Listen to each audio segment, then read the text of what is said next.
Don't play the laughing boy. There are only two things I can't stand in this world.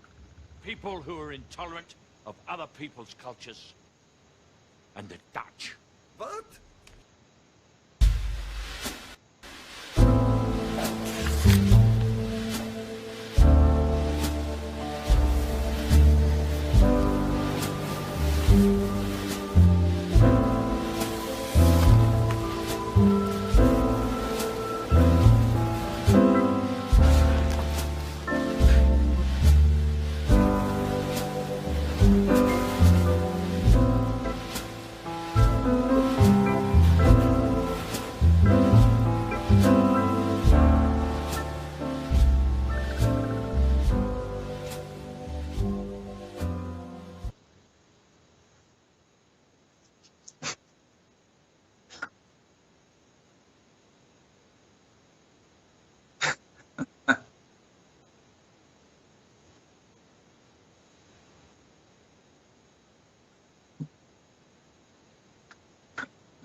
What's up, man? How are you?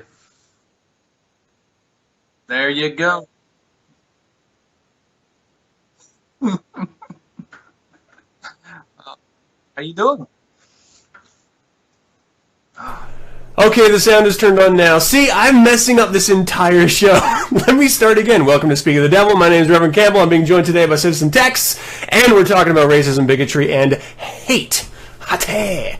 Sorry about that, everyone. So, this is actually a suggested topic by one of you, the audience. I'm not sure I want to call them out because I don't know if they want their anonymity or not, but if you do want to be called out, just call out in the chat and people will know. Thank you so much. This is just proof that if there is something that you guys want us to speak to on these shows, we will. Apparently, I have no standards. I just take suggestions from a hat. And this is one of them. But I do think this is a good topic. And thank you, Tex, for joining me on this. Absolutely, if my freaking camera will act right. It is like refocusing super blur, then snapping back. It's going to keep everyone on their toes. If you're epileptic out there in the audience, turn away from the camera every once in a while so that when it refocuses, it doesn't like cause you to have seizures. Okay, so for everyone in the chat room, Ara, Marco, Anne, how's it going? Mike, and for everyone that's going to be joining us after I just called your name out, thank you so much for joining us and chiming in on the conversation. We're going to be covering some pretty tough topics. So if there's a comment you want made, if there's something you want us to bring up, make sure you put it in the chat room and we will get to it as soon as we can. Lauren, thank you so much for tuning in. Okay, so first of all, it's been a long time. What the hell have you been up to? Man, working, hanging with the family. We got a new home, so congratulations. I've been doing all kind of work on it, kind of remodeling and painting, and it's just staying busy, but having fun though, but staying busy. That's awesome. Well, I appreciate you peeling yourself away from all that to join us here tonight. I know it's a little bit late on your side of things anyway, so I don't know what your schedule normally is, but 10 o'clock where you are, right? Yeah, 10. Yeah. It's late for me, man. I should be in bed by then. That's how old I am. All right, let's talk a little bit of racism here. So, just on the surface, everyone, how's it going, Wes? Tex, is Satanism the same, or are Satanists, is the philosophy a philosophy of racism? As far as racism, you mean like hating someone because of their skin color? Yes. No, I wouldn't think, no.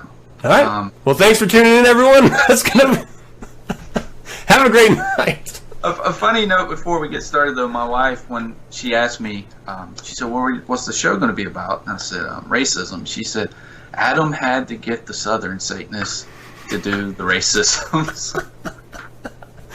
That's right. I'm calling you out. No, not at all. I wouldn't think so. Okay. Well, let's dive into it. Yeah.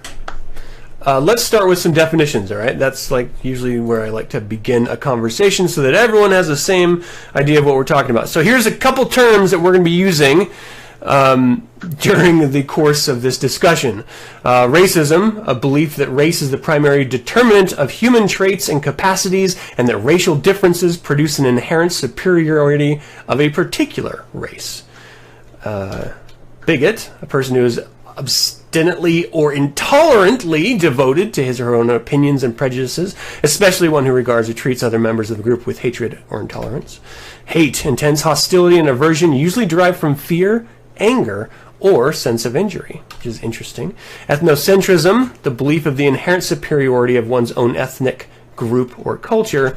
And lastly, stratify, to divide or arrange into classes, castes, or social strata.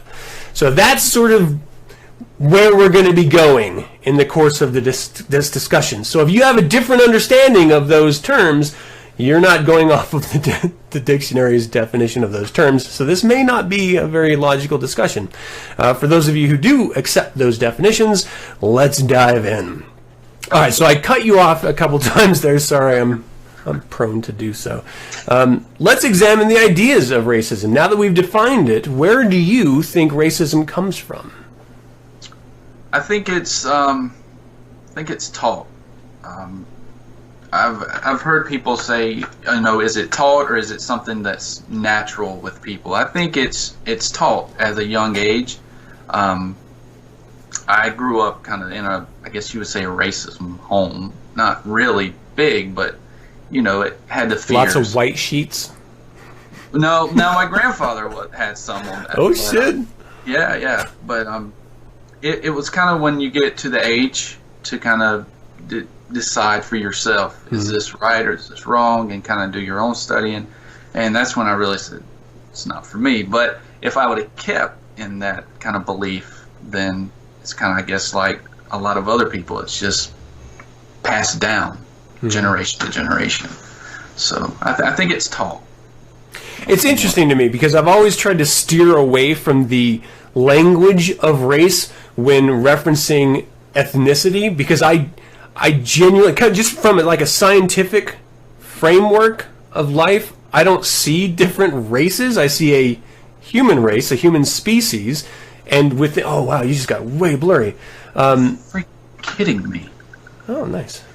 And then outside of that, we have different ethnicities based on culture and region of our planet, and so it was always strange to me.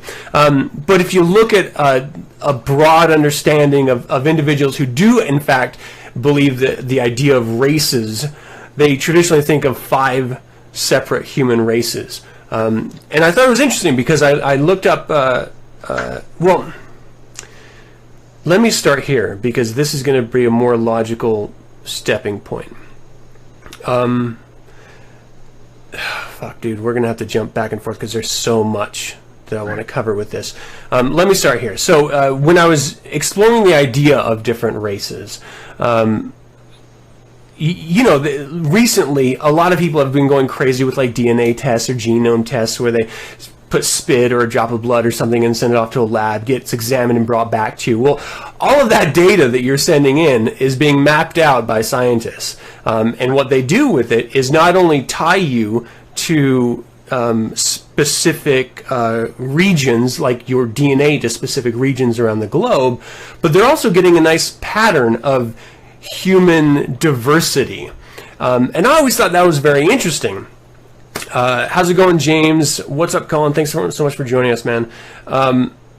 Because not only does it give you a little insight about where you come genetically, it gives us insight about the reality of the diversity of humanity.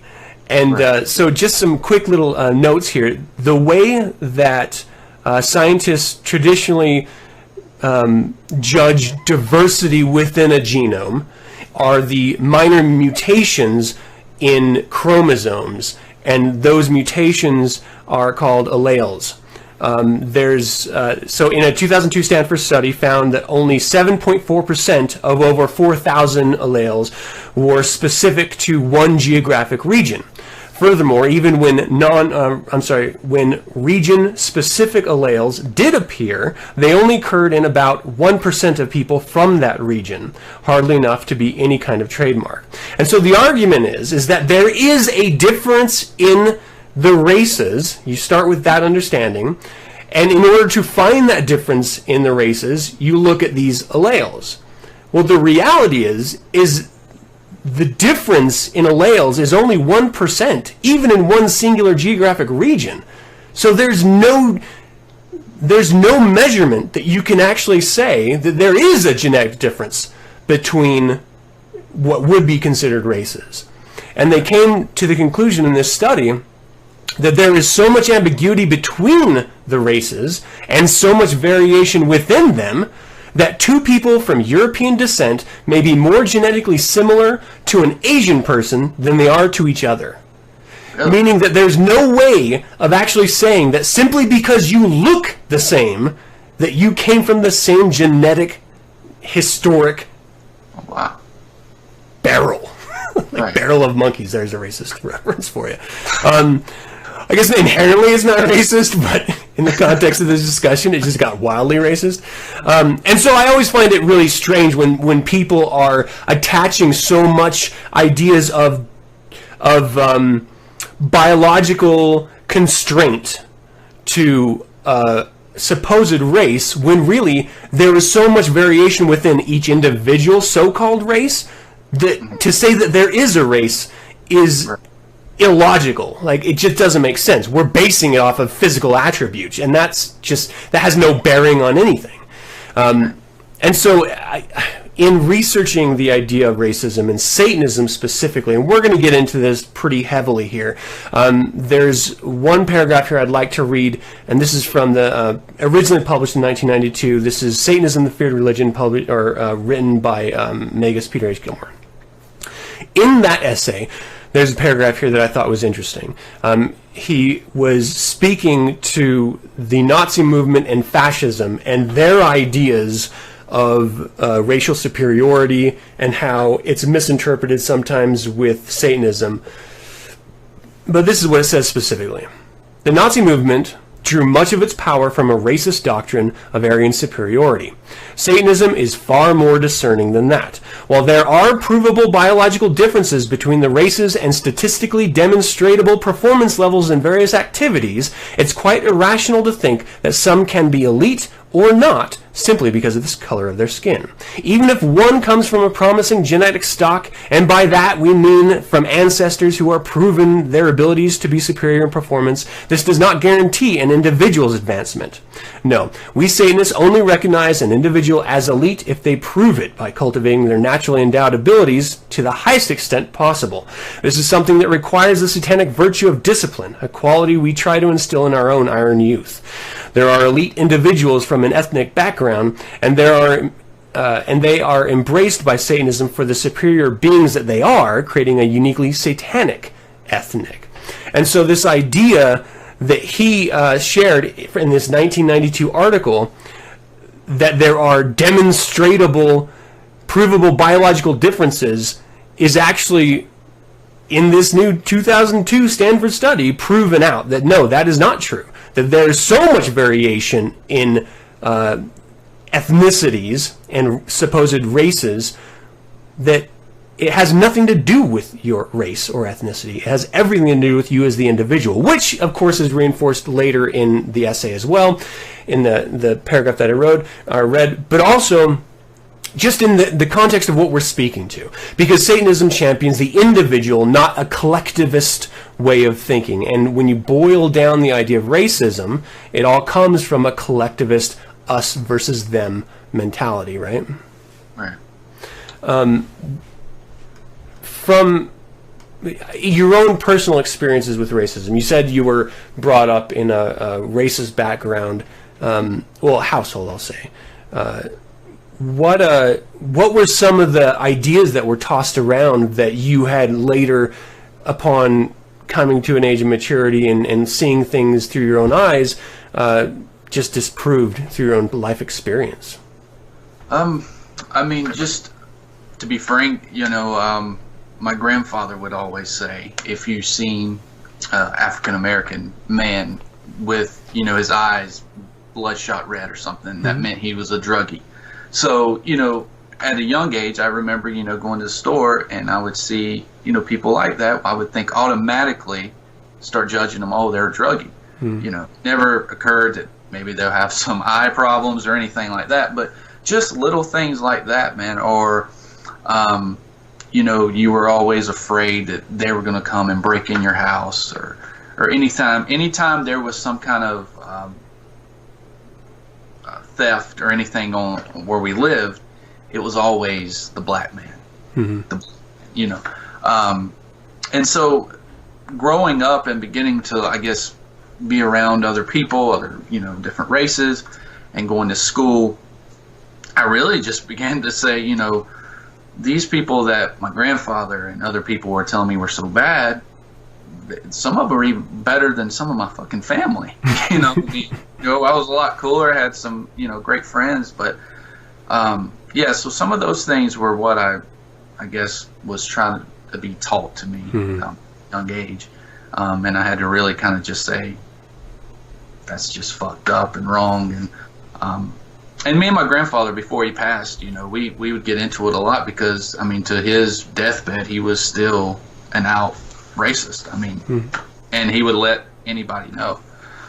He wasn't one of those that was, said off-color jokes behind people's backs. But he was all out front, and, he said what he thought. But yeah, and I don't even mind if an individual has racist ideas within themselves.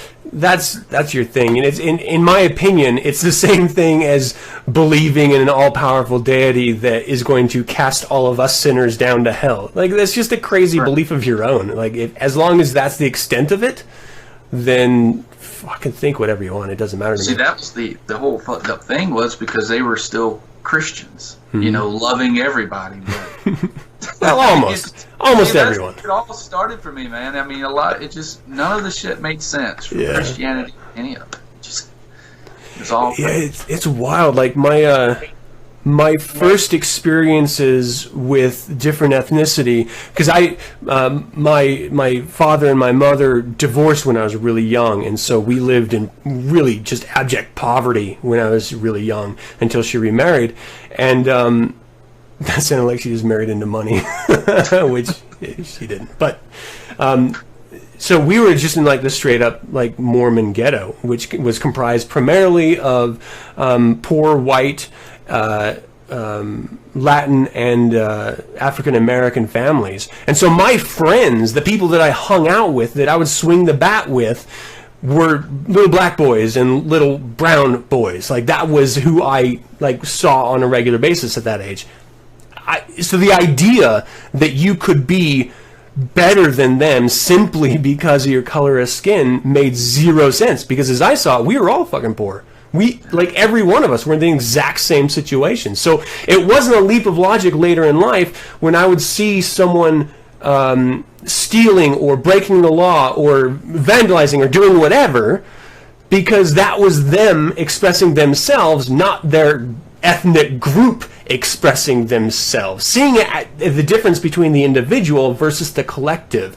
And it makes perfect logical sense as human beings that we would witness either first-hand behavior or second or third-hand behavior, as told through news or family members or friends, have them share these anecdotal experiences, and us generate a bias upon that group based on those few little anecdotal examples. Whether that's fair or not, I'm going to leave to another part of our discussion. But understanding that that's where it comes from, it's entirely logical to me. Like, I get it. Like, if you were not raised around any other ethnicities except for when your grandparents or your family members or your friends were whispering in your ear how shitty they were or how worthless they were, well then yeah, I could see how you would think that they were shitty or worthless. The realities of life are very are almost always the opposite of what we anticipate. And that's sort of, if you have a science based understanding of reality, that's the refreshing part of it, is that, you know, your expectations are often not met, and you realize life is much different than you anticipated. So yeah, R is saying, and that's why racism is taught. I think it's taught in part, as you already said, Texxx, by family members. It's informed by personal experience. It's informed by the media that you consume. It's informed by the cultural and societal circles that you surround yourself in. So it's not just... if we use the term taught as in learned experience as well, then yeah, I think entirely it's taught. But I think if you break it down a little bit more, then it's taught and it's learned, because it's just your own biases that are formulating these ideas in your mind. So these ideas of racism, I want to take a step beyond that just for a second, if we can, because it doesn't... Well, before we do, I want to bring this into the conversation, because I already mentioned that it's your cultural, your social environment that you're brought up around. We often think this idea that you see in the news and you see permeated through white culture, you know, if you're watching like Fox News a lot, that's white culture in my opinion. If you see a tall black man, that's terrifying to you as an old white lady. Well, it's not just old white ladies. It's a cultural construct that was created. And so, you know, I just mentioned that the genetic difference between supposed races is virtually non-existent on the DNA level. The social creation of races is very much alive and well in the collective consciousness of the societies that you live in. So whether or not you're German and it's about Turk immigrants, or you're in Greece and it's Syrian refugees, or you're in America and it's Muslim refugees, or Latin Americans coming up from South America, you have these biases informed and proven out, reinforced, reiterated, shared over and over again through these anecdotal stories by the very culture that you exist in. So you can't escape it. You know, just like Ara said a second ago, this is something that you are very much taught and learned, but it's not an even scale. It's not something that you can just escape out of life alive with. No one escapes life alive, and no one's going to get out of these ideas of racism. Even black men and women share the same cultural biases against other black men. Interestingly, statistically, when you bear it out, black women and white women aren't that much different when it comes to projected opinions from like white men.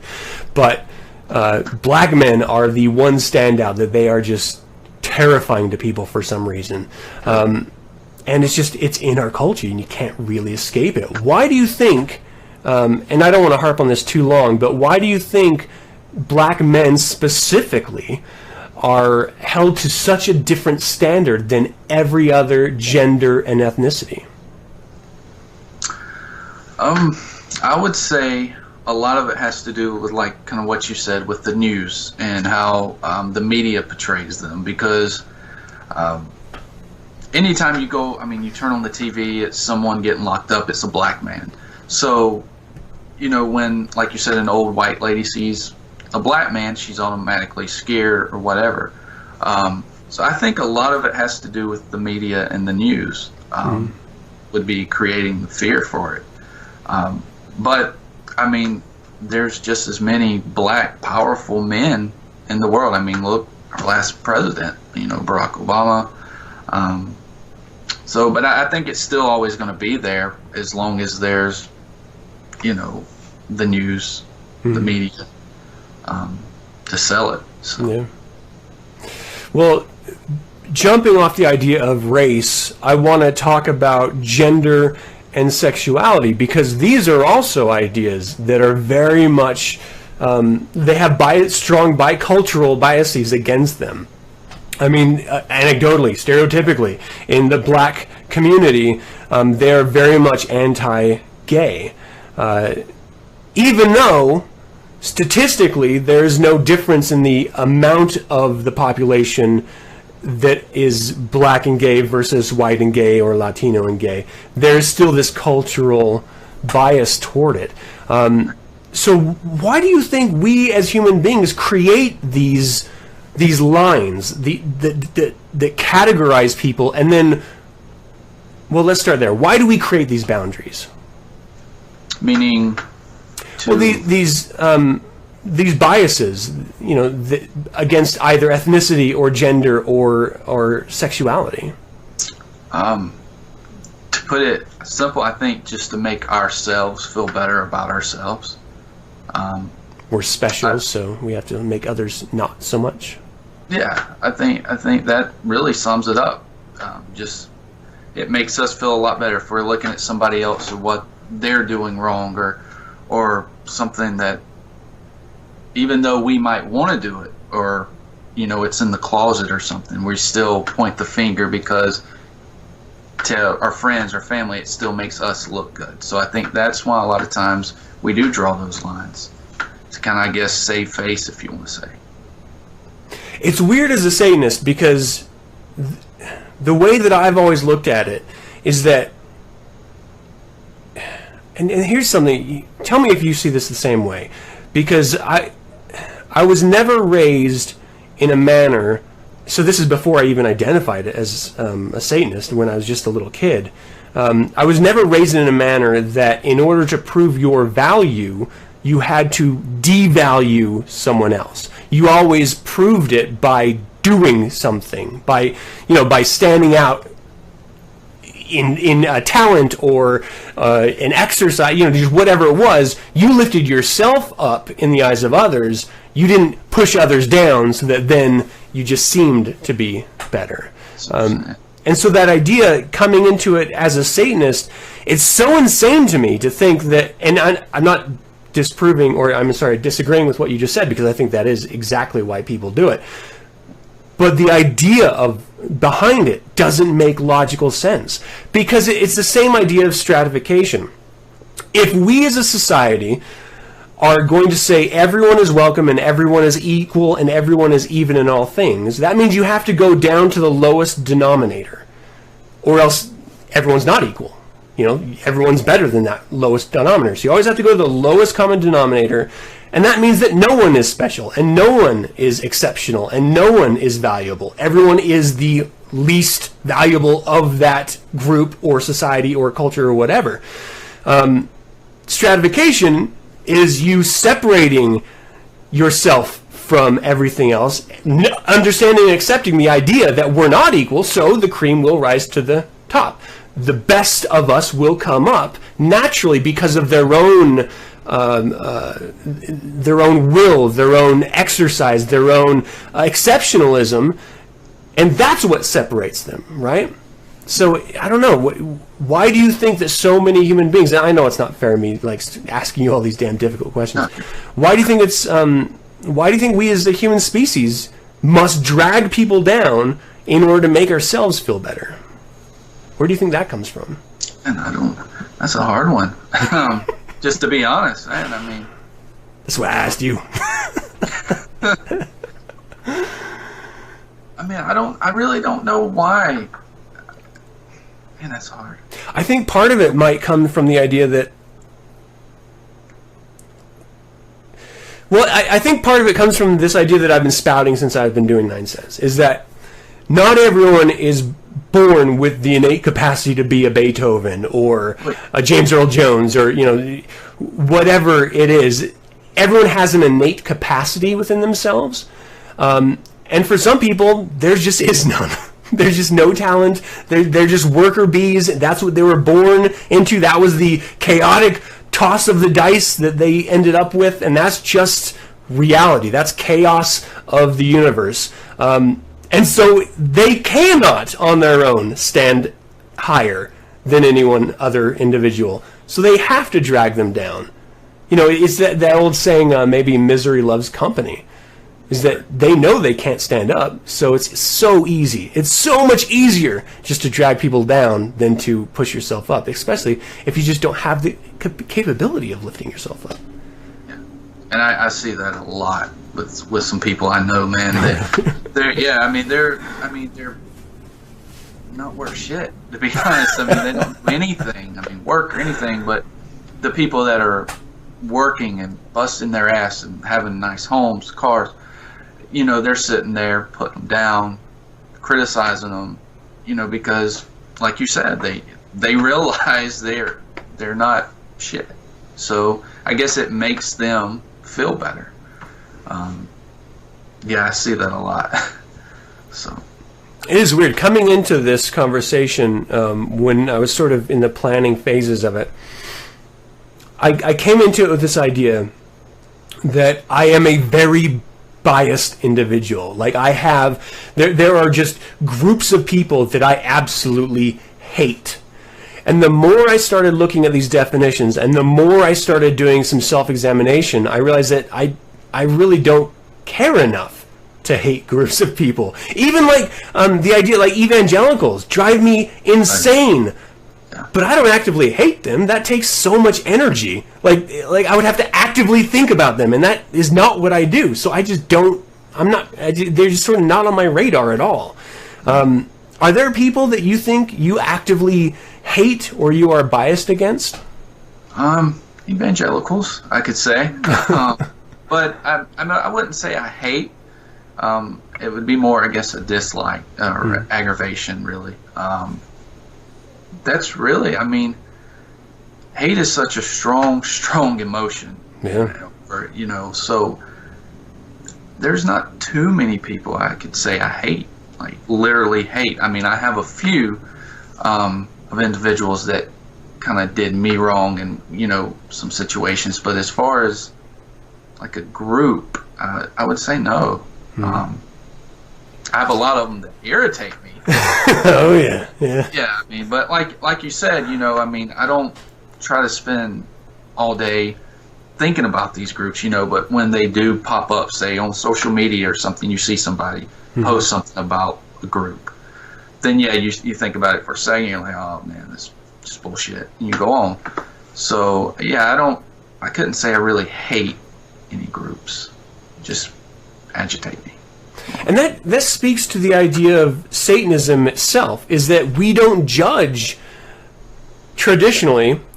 The religion does not say that you judge groups, because then you're in a collectivist mindset. Satanism is individualism. And so you are forced not only to see yourself and other Satanists as individuals, but by proxy, the rest of the world at large. You must be individuals, and I don't like you because of your individual choices or behaviors, not because you are part of said group that I dislike or hate. Right. And that's not to say that you don't have aversions, but you can't be... I'm going to make a bold statement here, and I'm sure it's going to be proven wrong by actual racists, because I'm sure there are racist Satanists out there. But I don't think that you can be a racist and be a Satanist. And that's because racists, by definition, believe in an inherent superiority of an ethnic group. And that belies everything that Satanism is about. It's not about the group think, it's about the individual. Now, there are some interesting ideas that I'm going to toss out at the end here about that, and they were brought up wonderfully by the individual who wrote in. But we're going to put a pin in those. I want to talk about the idea of hate a little bit more, because the definition of hate is the intense hostility and aversion usually deriving from fear, anger, or a sense of injury. Fear or anger, I think, are the primary causes of racial hate, for example. And it's proven out by talk of anti-Semitism, group behaviors of African Americans, these ideas that are shared in racist venues that are not true and anecdotal at best on an individual level. But you apply them to a common group, and suddenly you're now sharing racist ideals, and you're sharing this false sense of hate. But again, Satanism isn't about hate. That's why we have ritual. We have destruction ritual, so that you can get over those emotions of hate that would then drag you down. Because like we just mentioned, hate takes energy. Hate takes time. It takes focus. And that means that you're not spending your time and energy and focus on yourself, which, again, is Satanism.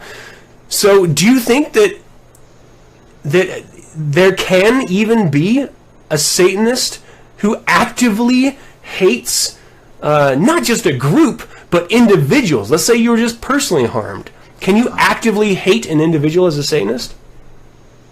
I think so. Yeah. I mean, if someone's done me wrong, or say hurt my family or my kids, then yeah, I'm gonna hate them. Mm-hmm. You know, I'm not gonna just I dislike them. I'm gonna fucking hate them for what they did. I mean, it would have to be a lot. Now, somebody just cutting me off on the road or something, you know, and I'm sitting there, I fucking hate you. You know, that's kind of stupid, but. Mm-hmm.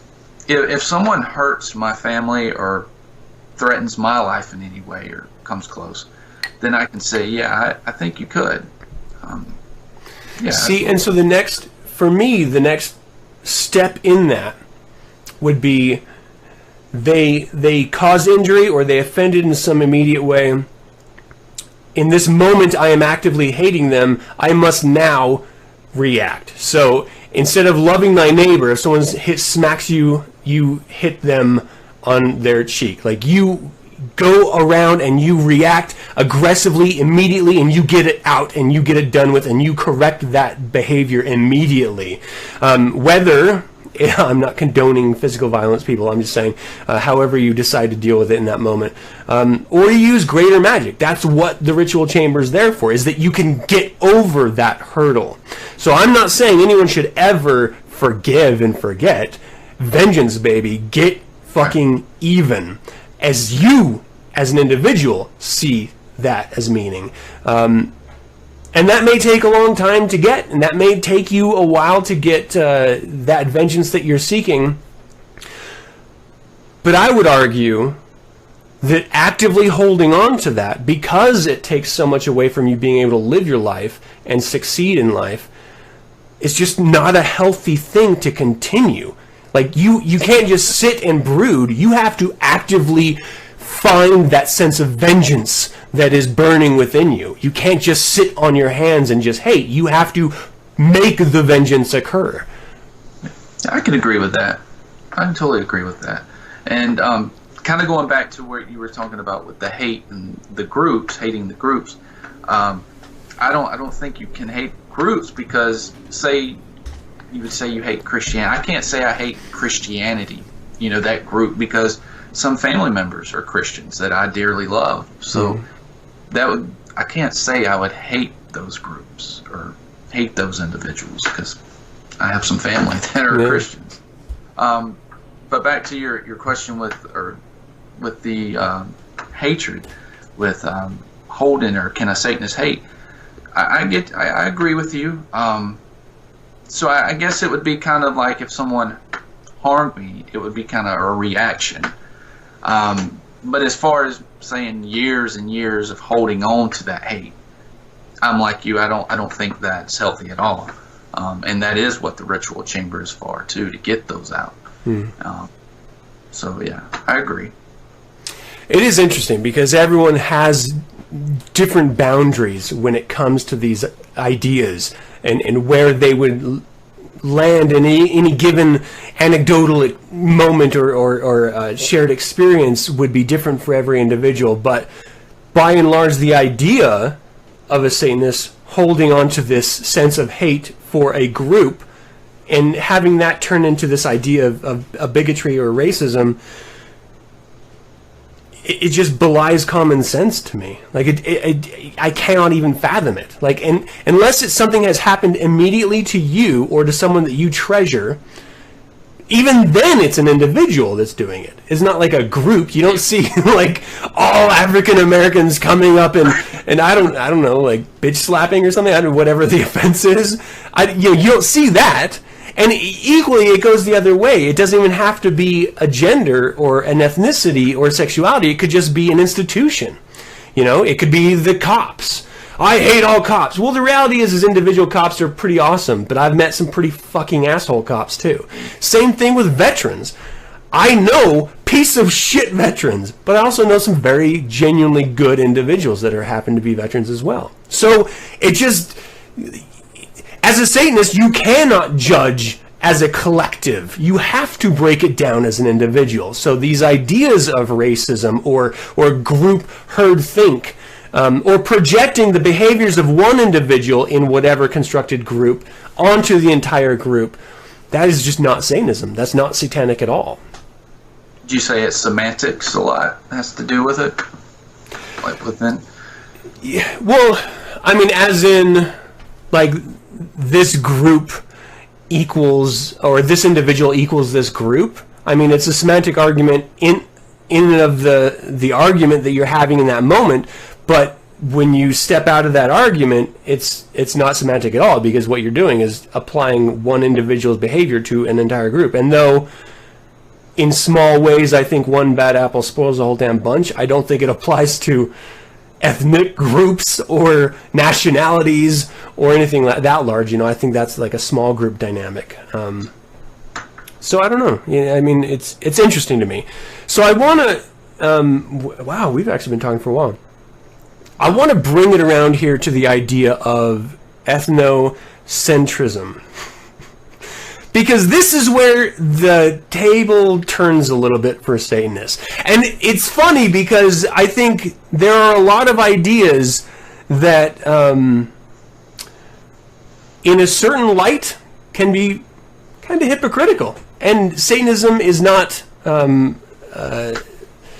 Satanism falls into these traps as well. So one of them being, you know, I discussed in one of my last shows, the idea of lex talionis. Unless we're the ones doing it, then you can't prove it, so I don't want to get, you know, if I do a ritual and it kills someone, hey, you can't prove I did it. I had nothing to do with it. Lex talionis, not on me, but on everyone else is okay, but not on me.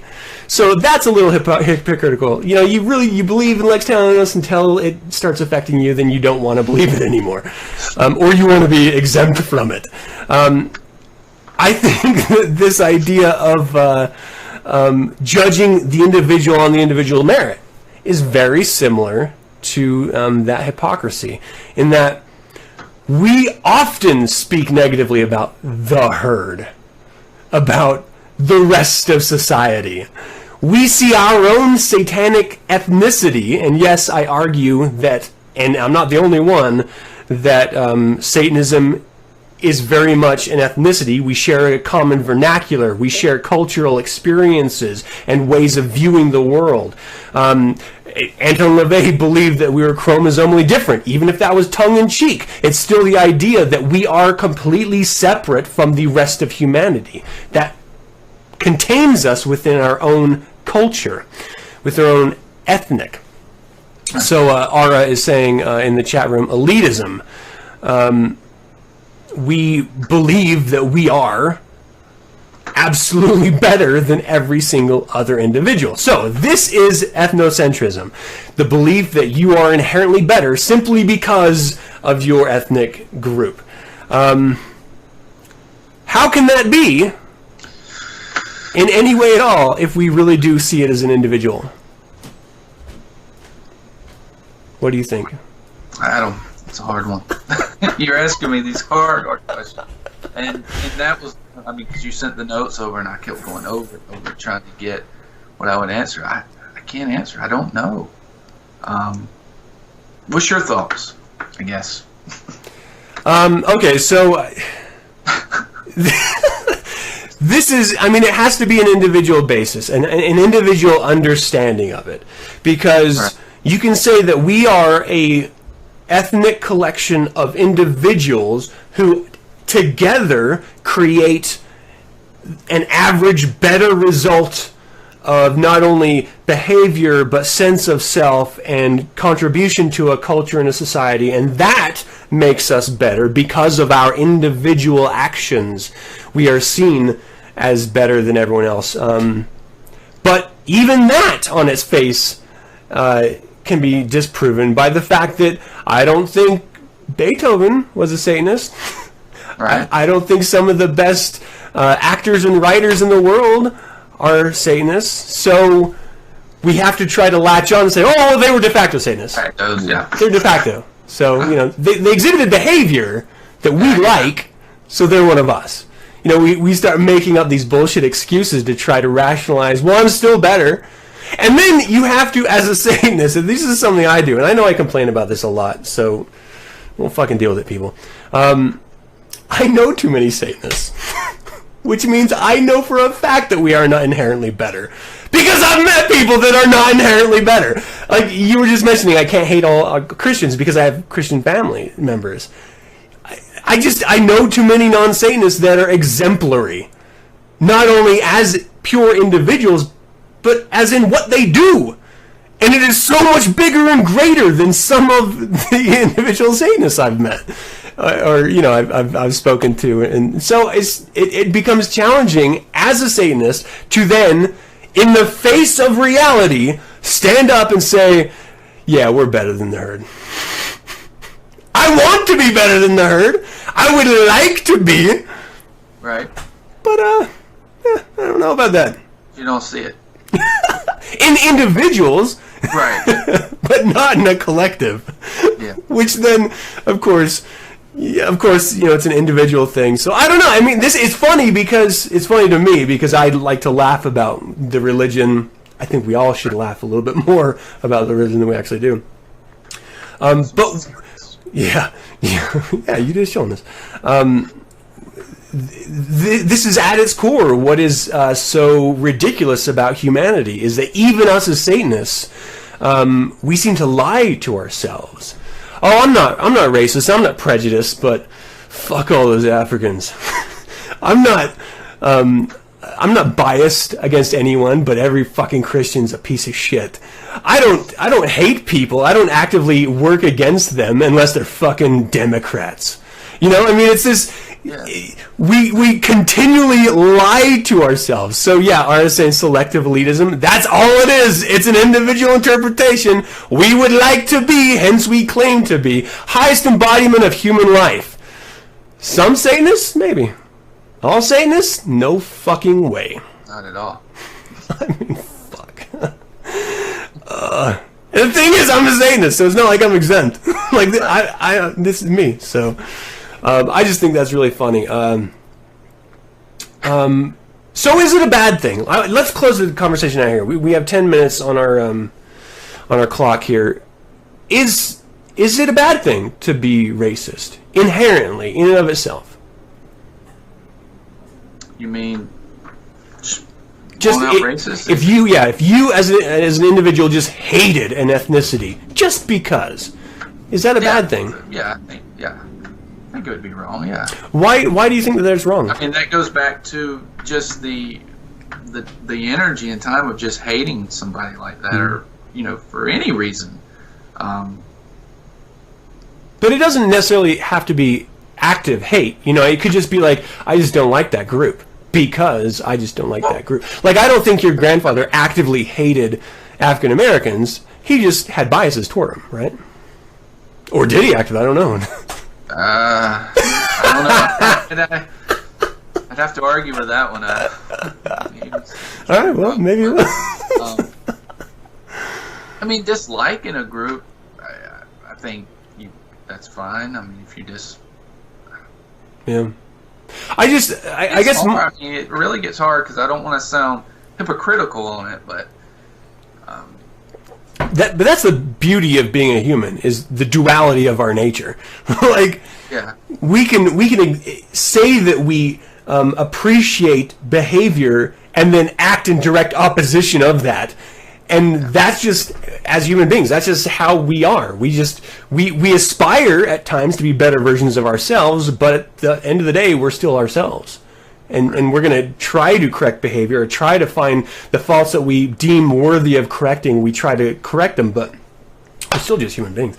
Yeah, at the beginning we were saying, or I said that as at the extent of your own reach, if you have any racist ideals, I don't care. Like, it doesn't matter to me. Like, the way that as any individual in the world thinks, and behaves is on them. I don't really care. Even if you're a Satanist and you're a rabid racist for whatever reason, I don't care. You don't represent all Satanists, so you're just you, and that's who you are.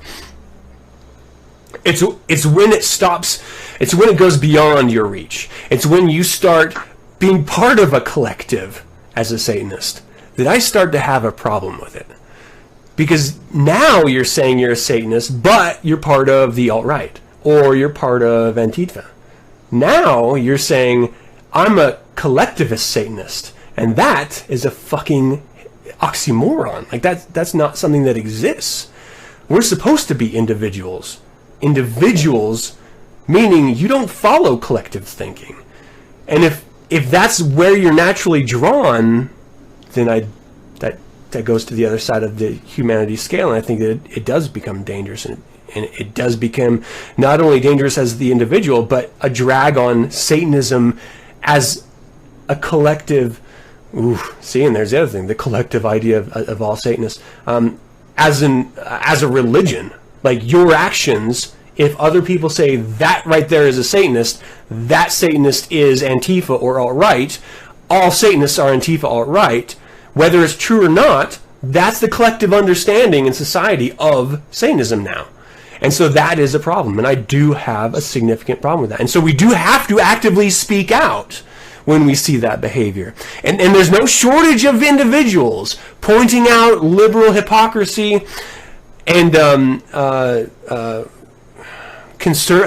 wouldn't call it conservative hypocrisy, but definitely that conservative end of the political spectrum hypocrisy exhibited by individuals.